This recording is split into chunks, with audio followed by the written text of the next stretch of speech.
The rain began without warning, the kind of warm Brazilian rain that smelled of earth, mango leaves, and distant sea salt. It fell softly at first, then harder, drumming on the rusted roofs of Villa Esperança, a forgotten neighborhood tucked between the hills outside Salvador. People said the rain here carried memories, that when it touched your skin, it reminded you of things you had tried to forget. Mateus felt it soak through his thin shirt as he stood at the edge of the favela, staring down the winding road that led toward the city lights. He had stood there many nights before, but tonight felt different. Tonight, the air was heavy, as if the world itself was holding its breath. Mateus was 24 years old, tall and quiet, with eyes that had learned to watch more than speak. He had grown up in Villa Esperança, raised by his grandmother Dona Alzira after his mother disappeared when he was 7. No one ever told him where she went. Some said she followed a man to Sao Paulo. Others whispered darker stories. Dona Alzira never explained. She only said, "Some people leave without saying goodbye because their hearts are already broken." Dona Alzira was known throughout the neighborhood. She sold herbal remedies, brewed strong coffee, and told stories that felt older than the streets themselves.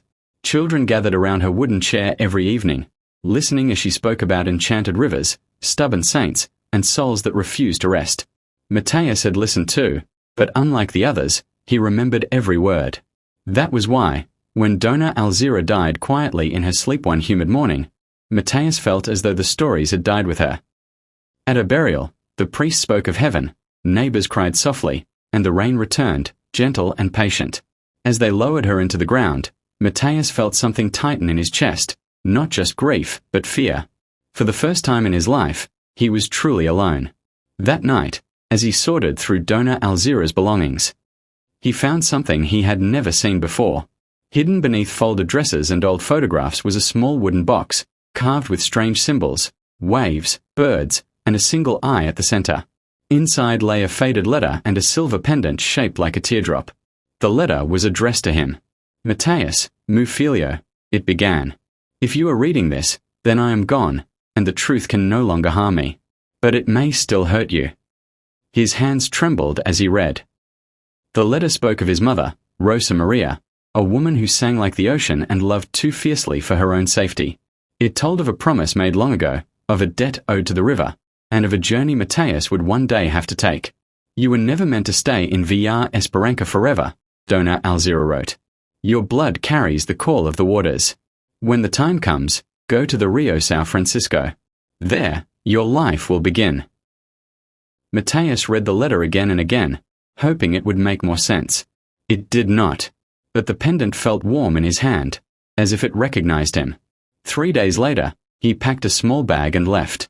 The bus ride north was long and loud, filled with crying babies, laughing vendors, and the constant sway of bodies pressed together. Mateus watched the landscape change, green hills giving way to dry plains, cities thinning into scattered houses.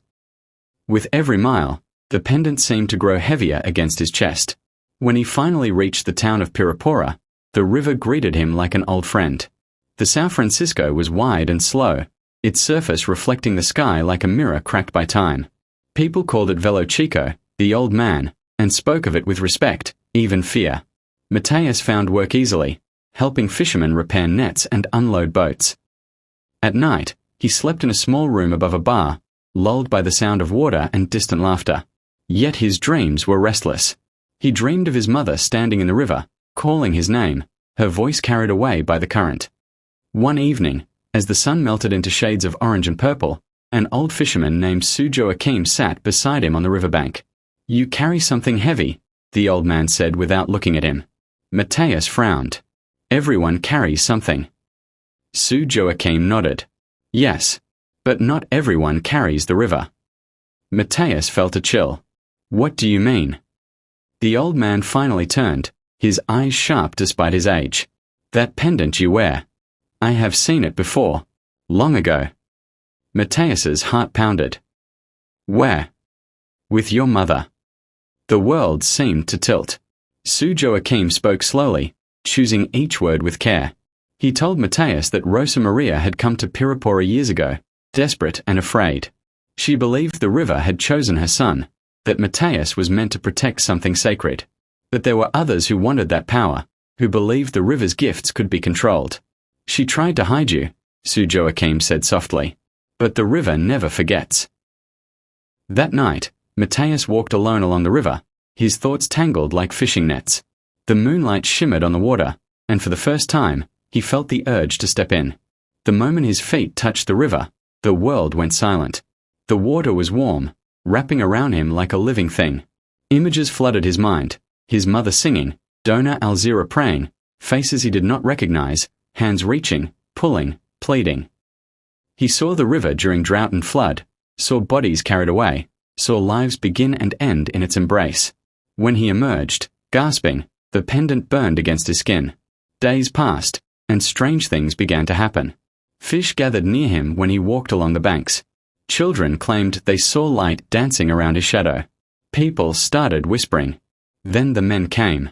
They arrived in shiny trucks, wearing clean shirts and hard smiles.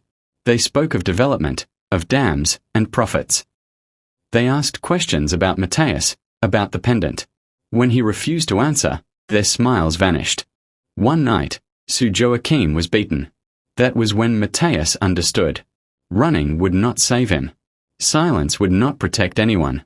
At dawn, he walked into the river again, this time without fear. He spoke, though he did not know how he knew the words. He asked the river for strength, not for himself, but for the people who depended on it.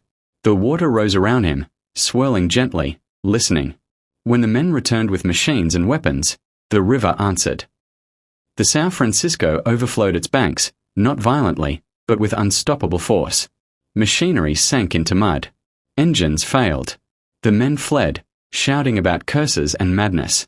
By the next morning, the river was calm again.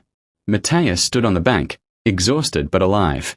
The people gathered around him, not kneeling, not worshipping, but standing beside him. They understood something had changed.